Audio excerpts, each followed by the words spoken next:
after Chairman Mao took over, they had this thing called the Great Leap Forward, and then they had the Cultural Revolution, and they eradicated any semblance of morality from society. And so they replaced Mao's little red book with success. And I don't begrudge them because they're very hardworking and intelligent people. The beef I have is when you don't have a moral core, you'll do anything. So we took a fact-finding trip to China a few months before, and we stayed at a nice hotel. We got to see, the hospital. If she's going to have a baby in China, this is what it'd be like. It's the expat hospital. It was very nice, very nice. And so she felt a lot more comfortable. Let's look at housing. What does the housing look like? Because, one has an image of what daily life is like in China. But at the time, China had millions of expats. And I mean millions. Really? Yeah. And so... What year is this? I'm sorry. It's in 04, 05 time frame. And so, we went to visit some friends that I had down there. They lived very nicely. A lot of them were on expat packages with multinational firms. And it was good. It was very good living. And it was at the time where everybody, myself included, thought that China was going to develop just like a big version of South Korea or a big version of Japan, just 10 times bigger. And it looked like it was heading in that trajectory. I'll say it now, I was wrong. At some point, they did a 180 and they said, all right, now it's our turn. And the United States is a speed bump on our mission to global dominance. And that's when I had my sort of escape the matrix moment. I popped out of my pod and said, whoa, wait, what's going on here? And how long did it take for that to happen? I think it was a gradual evolution. When I first got there, everybody in China was super polite, very nice. And by the way, I have no animus at all. The Chinese people are lovely people. But I started noticing kind of a phase shift in the way people began treating Americans and foreigners generally. Initially, it was, hey, we're here to learn. We're very humble. Teach us about your manufacturing. Oh, wait, what does that computer do? And I had friends that were noticing things that were a little off kilter. So I had a friend that worked at a joint venture, a General Motors JV, where their Chinese JV partner was basically stealing everything. And so they were playing guerrilla warfare at the factory. Like, oh, don't look at those servers. Don't look at this manufacturing capability. Well, next thing you know, China creates a competitor to General Motors. The company was called Chery. And they took the Chevy Spark blueprints, down to the rivet, and created the Chery automobile. Notice that there's one letter difference between Chevy and Chery. Even the name.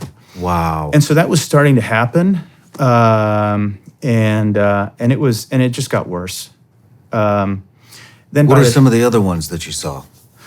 Well, I mean, look, we had a guy. I was on the finance committee at the American Chamber of Commerce, and I'm not going to say where this guy's company was from because that wouldn't be proper. But a guy came in, and he was the chief technology officer for, let's just say, a big manufacturing company in the U.S.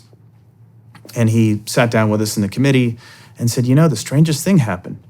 I plugged into the Ethernet at my hotel, and my computer just died. And then when I resuscitated it, my hard drive was empty. And I was like, dude, really? You brought your hard drive with all your intellectual property to China? And at the time, nobody really thought about it. But I saw this happening every day, every single day. I saw the craziest things in China. What else did you see? Well, so did you have, I mean, obviously you did the way that you just described that incident, your reaction to it, but how did you know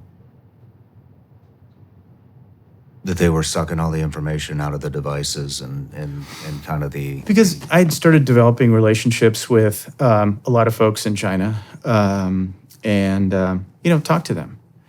And the operating philosophy is, well, if it's not bolted down, I'm just going to take it. They're just letting us have all this stuff for free. Thanks. But there's something more fundamental, and that is what happened in China after Chairman Mao took over is they had this thing called the Great Leap Forward, and then they had the Cultural Revolution, and they eradicated any semblance of morality from society. And so they replaced Mao's little red book, which was their religion at the time, with success, power, success, and the new little g gods became Ferragamo and Gucci and LVMH and success and Harvard.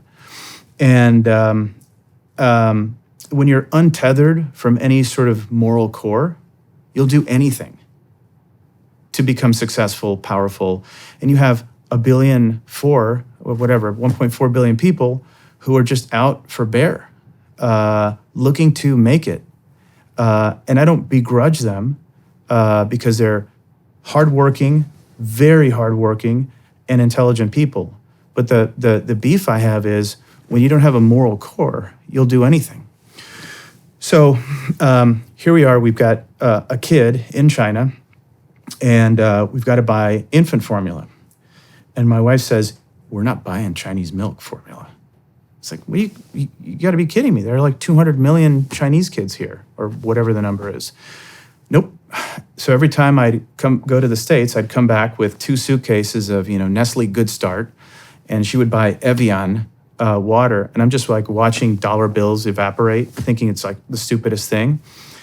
And it turned out, I want to say in 2007, 2008, that Chinese infant formula companies were putting a plastic called melamine in the infant formula that was poisoning countless children in China, because apparently that melamine artificially beefed up the protein so they basically were cutting corners and putting chemicals that were hurting people. So this sounds like the FDA. I don't know. Sorry to cut you off. So yeah, I've seen it all. I've been, screwed over more times. If I'm not getting screwed over in China, something is wrong. So if I'm at the signing ceremony of a deal, and it's happened to me on more than one occasion, you go to, let's say you're doing a deal in some random province in China. True story. I went to I think this was in, was it in Dalian? I don't remember where it was, but it was in a, not Shanghai, not Beijing. And I stayed at this hotel called the Galactic Peace Hotel, which I thought was funny. Because a lot of the names in China are very aspirational, even though they sound sort of silly to us. So I stayed at the Galactic Peace Hotel, and it says, "Welcome, famous American investor Eric Bethel." There's like this placard, in lights, right? Anyway, I go to sleep. The next day, we're at our signing ceremony, and you walk into a hallway, and you have guys with TV cameras looking at you. You've got 2 chairs. It's very imposing, one with an American flag, one with a Chinese flag. The municipal leadership team is there, from this municipality. And we're going to sign the deal. And I look at the numbers. And I look at the guy that I'm supposed to be doing the deal with. And it was like the number that we were supposed to be paying X, and he had made it X plus 40%. And I said, "Bro, what's up with this?" And he's like, "Well, we had to change things at the last minute. You're okay with it, right?" And I said, "No, but everyone's here. Like, what are we gonna do? You have to sign." I was like, and I walked out. And so I'm walking out. Everyone's looking at me. It's very awkward. I'm hoping this isn't gonna cause an incident. And so I'm about to get in my car, and the guy's like, "Okay. We'll go back to your original number." Wow. Welcome to China.